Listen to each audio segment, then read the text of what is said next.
नमस्कार मित्रांनो, मुरंबा या मालिकेच्या पुढील भागामध्ये आपण पाहणार आहोत. रमा ही अक्षयवर झालेल्या हल्ल्याची CCTV फुटेज प्रिंटआउट घेते आणि तेव्हा घरामध्ये सर्वजण विचार करतात. त्यावेळेस उमा ही रमावर बोलते, आणखीन तू आमच्यापासून काय लपवतीस आहेस? तेव्हा रमा बोलते, मी काहीही लपवत नाही. अक्षयवर झालेल्या हल्ल्याचे CCTV फुटेज काढलेले आहेत.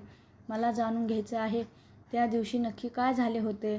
त्यानंतर आपण पाहतो रमा ही झोपी जाते. तेव्हा उमा ही साईला बोलते, साई, अक्षयवर हल्ला झाला असेल, कोणतरी असेल त्याचे पहिले दुश्मन.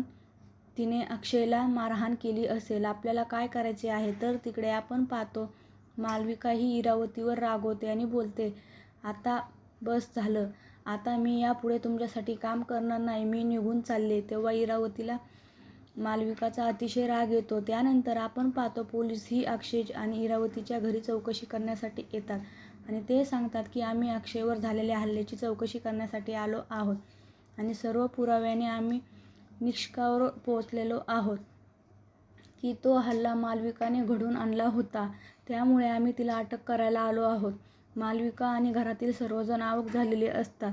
तिकडे आपण पाहतो अण्णा हे उमा आणि साईला सांगतात की अक्षयवर जो हल्ला होता तो मालविकाने घडवून आणला होता असे आम्हाला साईने सांगितले. आणि तेव्हा रमाला देखील खूप मोठा धक्का बसतो. आता पुढील येणाऱ्या भागामध्ये अक्षयवर हल्ला करण्यामागे मालविका नाही तरीही इरावती आणि उमा आहेत. हे सत्य अक्षय व रमाच्या समोर उघड होणार का, हे पाहणे अतिशय रंजक ठरणार आहे. मुरंबा या मालिकेचे सर्व अपडेट पाहण्यासाठी आमचे चॅनल लाईक करा, शेअर करा आणि सबस्क्राईब करायला विसरू नका. धन्यवाद.